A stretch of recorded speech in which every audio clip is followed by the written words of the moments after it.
Welcome to the Empowered Women Life Leaders podcast. I'm your host, Karen Bashford.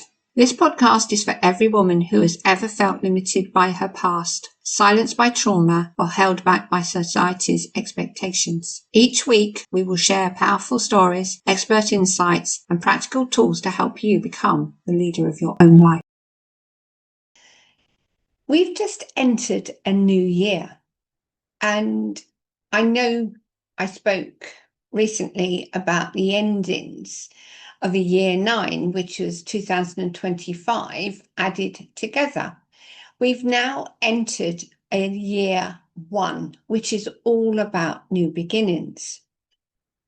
The problem is, if you lack confidence, if you are uncertain of where you want to take your life, or even if you're feeling stuck and continue to self-sabotage for any reason, the fact it's a year 1, a new beginning, will not necessarily change very much for you.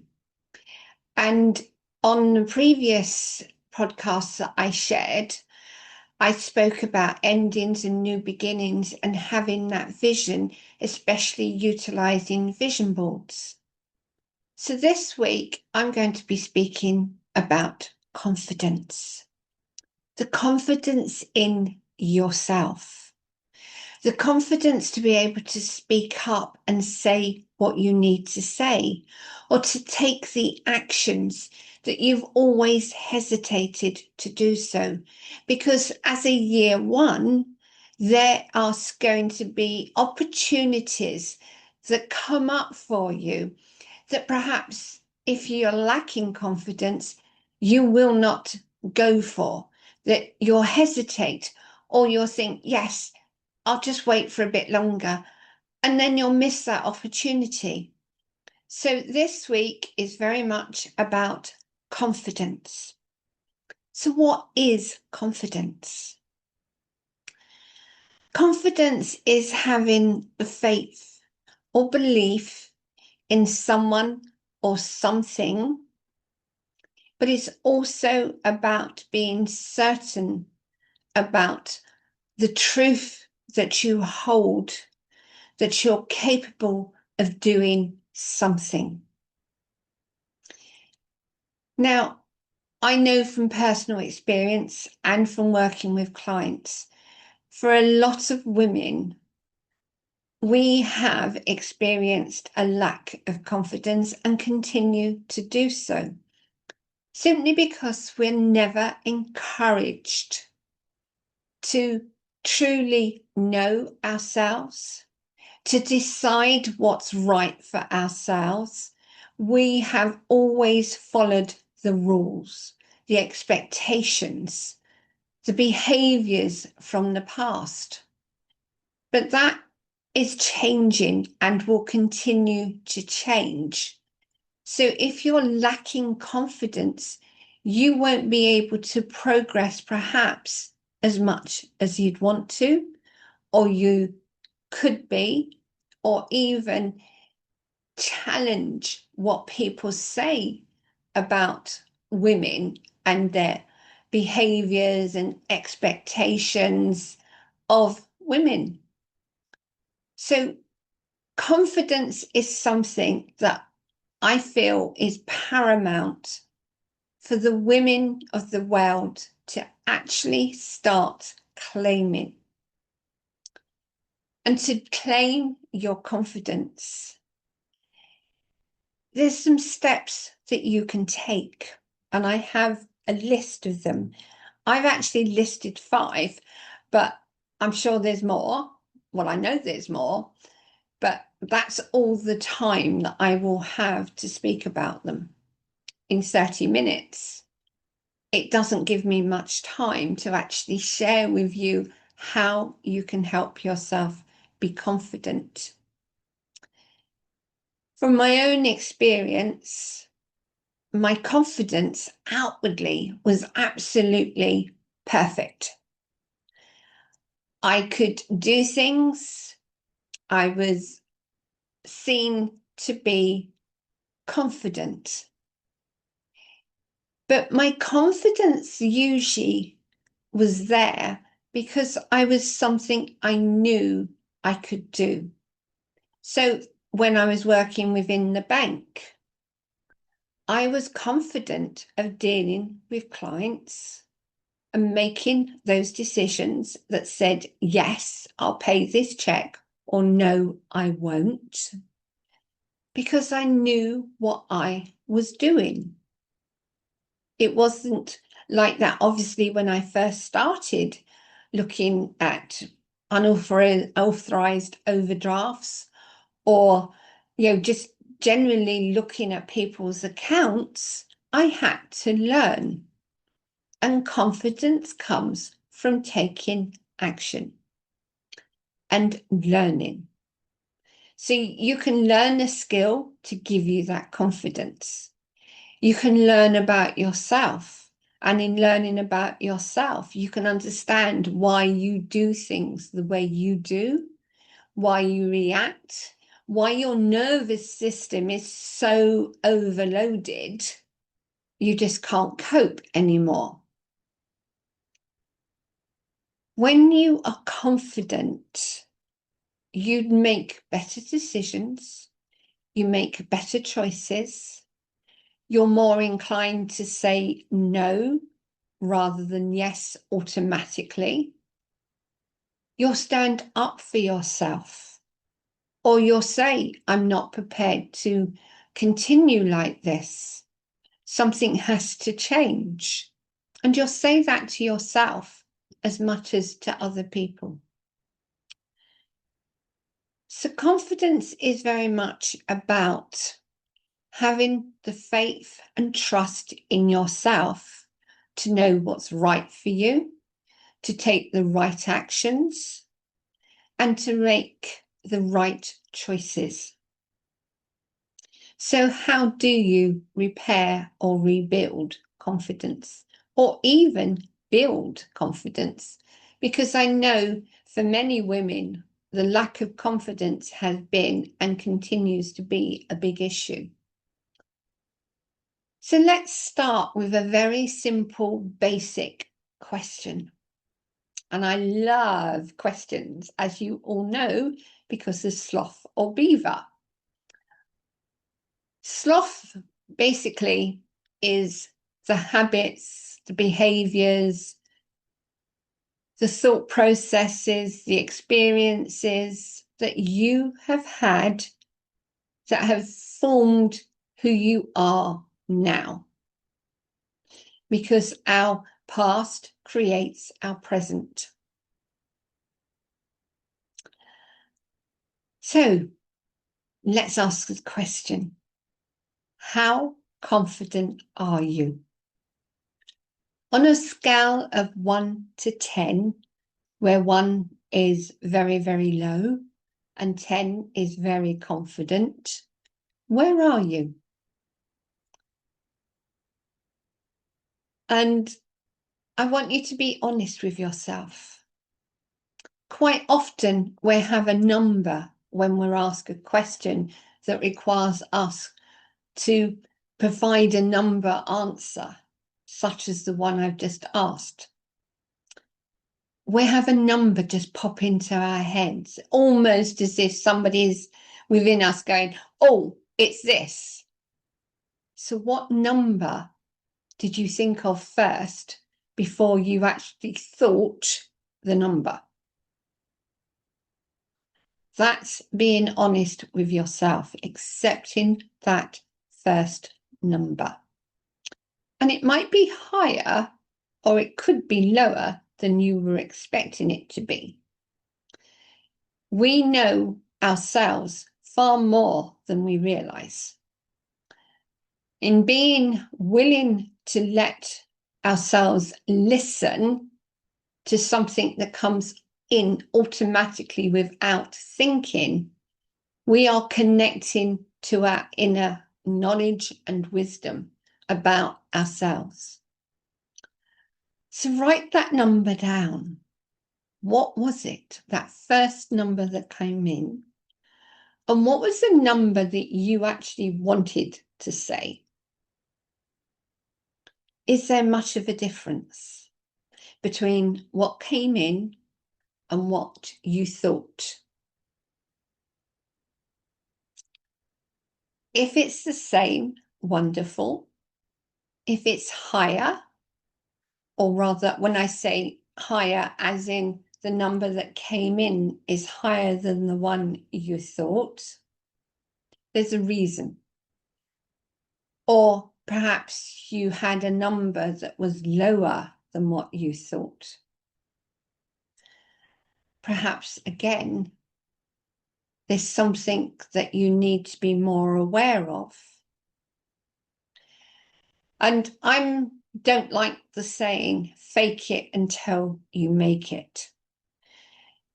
Because that's actually causing a conflict within you.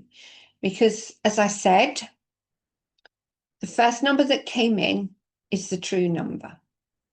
And therefore, if you choose a number that's higher, you're trying to confuse yourself, and therefore your body will be going, I don't agree with this. This is wrong.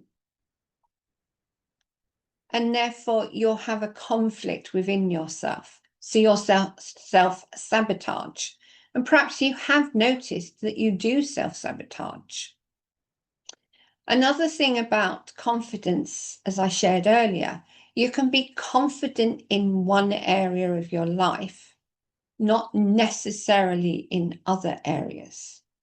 So that number that comes in is a reflection of everything in your life, not just that area where you are confident, but all areas. It's basically going to say, well, I'm confident here, but when I consider this, I'm not. So to be truthful to yourself, it will choose potentially a number that's lower than what you believe. Because our minds want us to feel safe and secure, and it wants to keep us safe. So if you just focus on what you're good at, you will get a different number. And that is where your mind will take you when you think of confidence. It will take you to what makes you feel safe. That area of expertise that you have that doesn't necessarily come over and across into other areas of your life. So I was confident at dealing with clients and the work I was doing. But my relationships, I was far from confident. I would step back and allow anyone to walk all over me.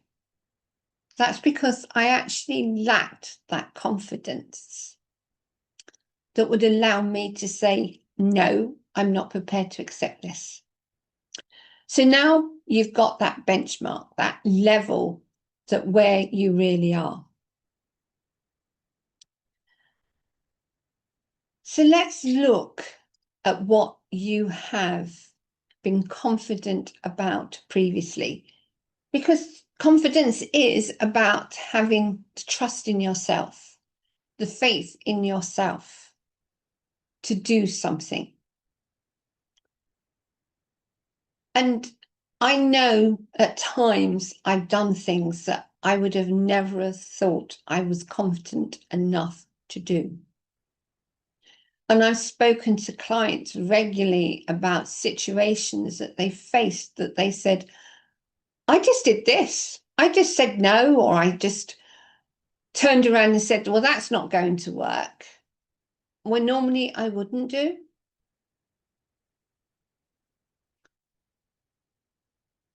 So you have that proof already that would say, I can do this. And you have the trust in yourself already to say, I don't agree with this, because that's that confident you inside that's going, I'm not going to be in conflict with myself anymore. I've got to say something.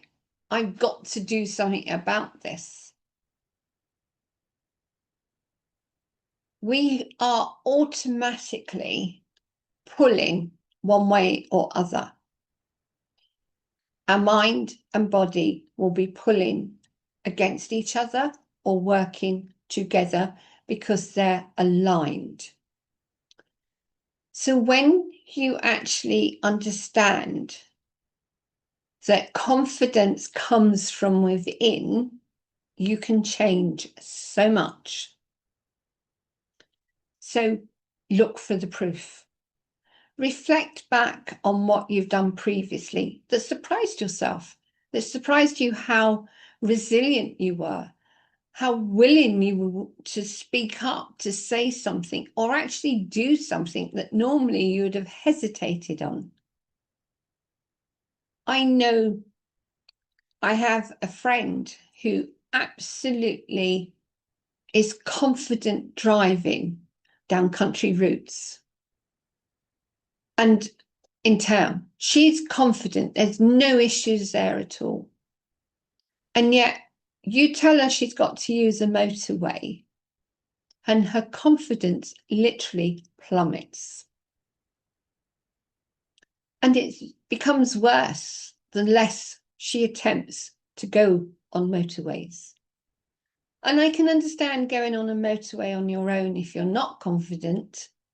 It's entirely different to going on a motorway when you've got somebody beside you going, you can do this. You can drive, so why can't you go on a motorway? You know how to drive. You're a good driver. You can drive down country lanes, which sometimes is far more scary than motorways, truthfully, because you never know what's going to come around the corner. You never know what potholes you're going to come across. You never know what bird or animal is going to jump out at you. And you never know how sharp a bend is going to be until you're in that bend. But you've done it. You've experienced it. You've dealt with it. And it's through practice. It's through actually doing. So for my friend, going on a motorway requires encouragement and support. Now, yes, she's got people that can sit with her and go on that motorway with her, or she can actually pay for a driving instructor to take her on there and give her the tips, the ideas, the confidence in herself to do motorway driving. Until she's got that confidence, or at least believes enough in herself that she can take that next step of driving on the motorway, firstly with somebody and then on her own, she is always going to avoid driving on a motorway. And that's what we do. That's what we self-sabotage.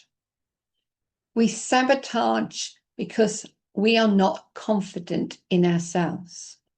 We don't trust that we will be okay, that nothing's going to go wrong. None of us can predict the future.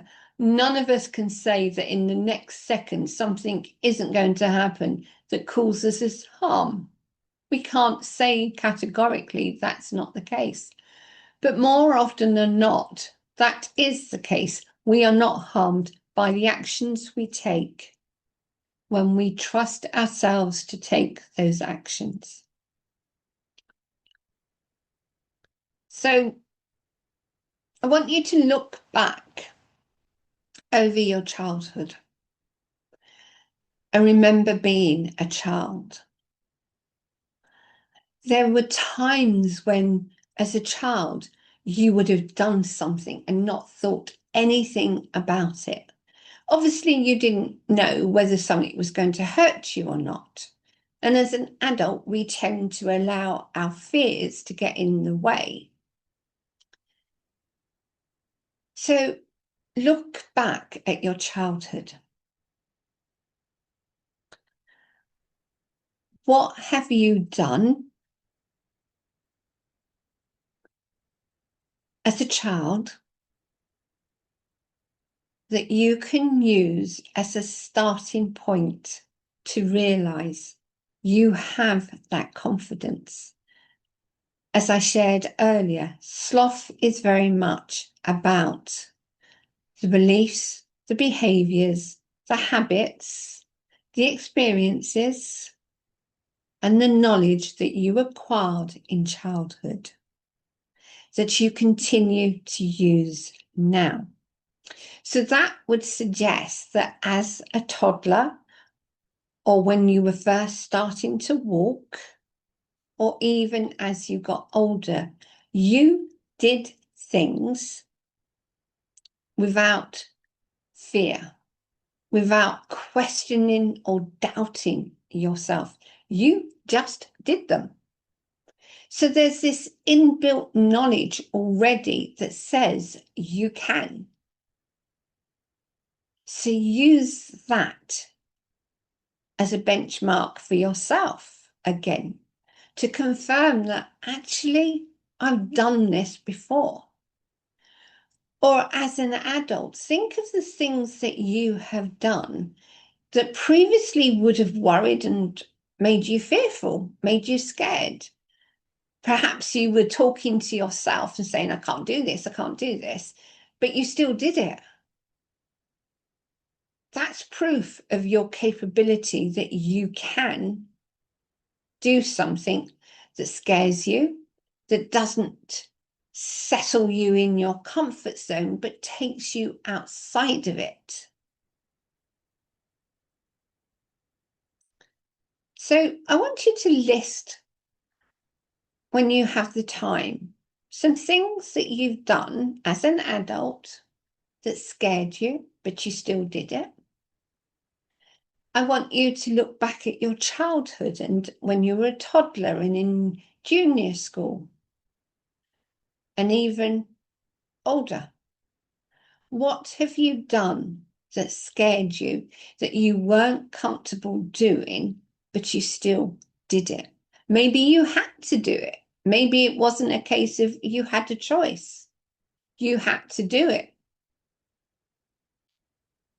That shows that you can be confident and trust yourself. And I'm sure more often than not, whatever you did not cause you any harm. So in looking back and finding those times, you can reassure yourself that you were safe, that your mind doesn't need to stop you because you were unsafe. You were safe. Nothing happened. You were able to do what you had to do, and you survived it. And in actual fact, you grew from it. So list them. Review, reflect, and list them. So now you've already got proof that you're capable of being confident, that you have been confident. And the only reason you aren't confident at the moment to do something is your mind is working overtime going, you're not safe, you can't do this, it's not safe. But how do you know it's not safe? Do you ever question why your mind is telling you it's unsafe? What events do you think your mind is referring back to that says it's unsafe? Because the way our mind works is it will have a starting point, a time that made you feel threatened. Whether you were actually threatened or not, your mind body's reaction was, I feel threatened. Maybe you felt threatened because you were doing something that you weren't sure about. You were uncertain. And therefore your body recognized that feeling of uncertainty and recorded it as, this is something I need to be aware of. But if you question, is it true that I need to be fearful? Is it true that I was actually harmed? It's a bit like you get on some videos that no animals were harmed in the making of this video. Maybe you need to keep that in mind when it comes to what you need to do. And what your mind is trying to say to you is, oh, you could be hurt. This might not work. What happens if? And if you allow yourself to question, well, why do I think that? Where does that come from?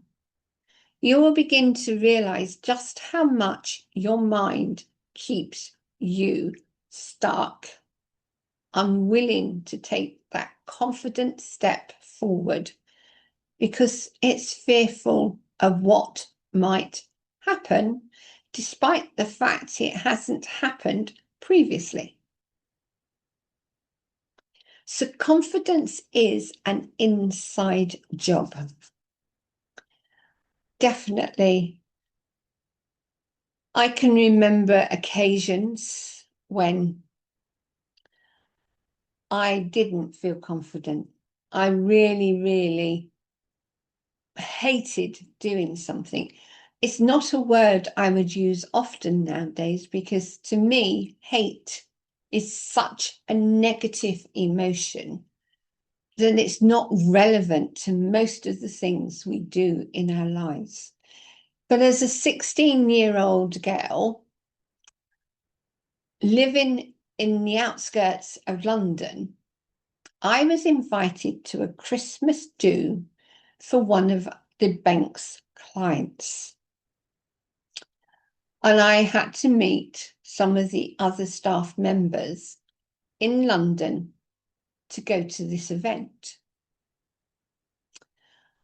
One of the things I hated was going underground.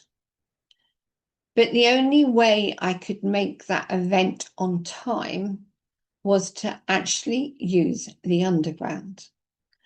I literally hated that feeling of going into the earth and everything around me was blocked in.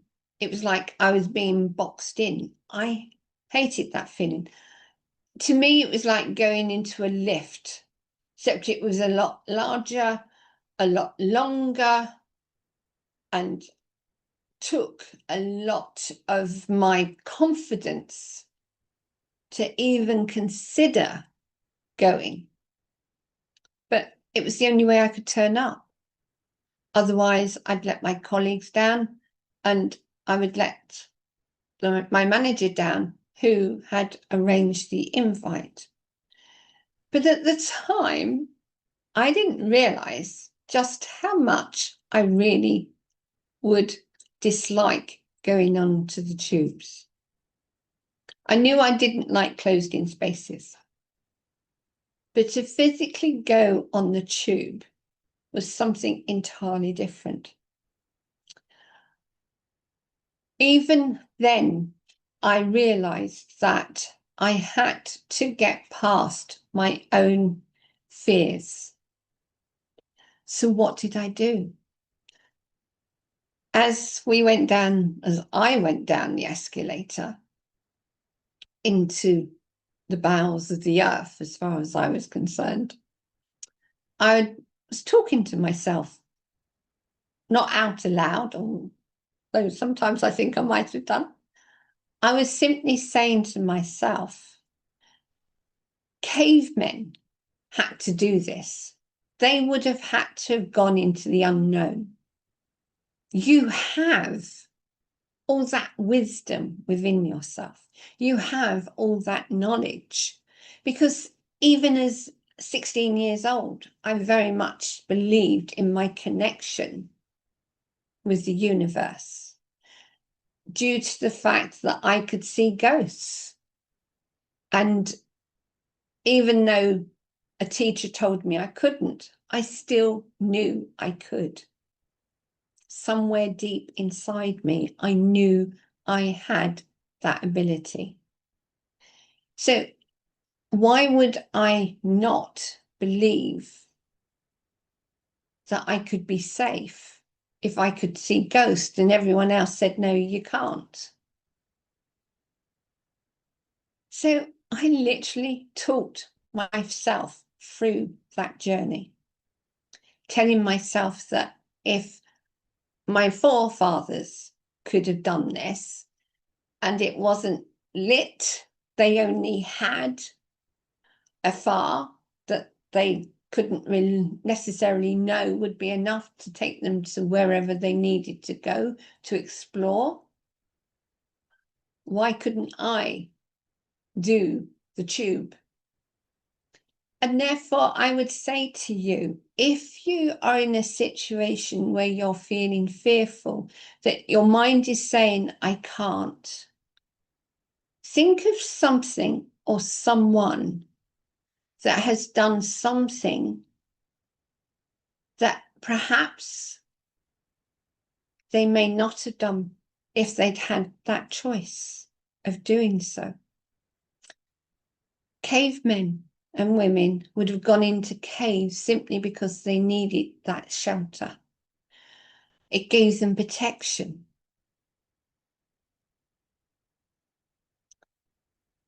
So you need to reassure your body that you are safe and to tell your mind that this is something that you know about already and you've done, not necessarily in person, but your family, your ancestors have dealt with whatever you're facing. We can trick ourselves in a moment into believing that it's okay. And I did that by constantly reassuring myself that if cave people could do this, I could do it. It was no different to going into a cave, but this time it was lit. There were security measures and all kinds of things. And I wasn't likely to experience something as scary as coming across a wolf or a tiger or something like that. You can trick your mind into believing you are safe. By the end of the evening, I must admit, I was drinking then. By the end of the evening, travelling back on the tube on my own was dead easy. The drink probably helped, I must admit. But it was almost as if my mind had listened to what I was telling it, and my body had recognized something from the past, because we store so much from the past, our ancestors, within our DNA, our genes, that it was like, oh yeah, okay, we've done this, so what's the fuss? Going back, I actually managed to sit and smile as I sat on the tube. As I say, a couple of drinks probably helped, but even so, quite often if we've had a couple of drinks, we're not necessarily able to control our thoughts. So I would suggest that you have a conversation with yourself and question whether what you are fearful of, what you believe you cannot do, is true. Talk to yourself and find situations that from childhood, from ancestral history, that can calm your nervous system, because your body will know what it's capable of doing. And so long as your mind is in alliance with your body, you can do it. So that's it for the moment about confidence. I hope you've gained something from this, and I wish you a happy new year.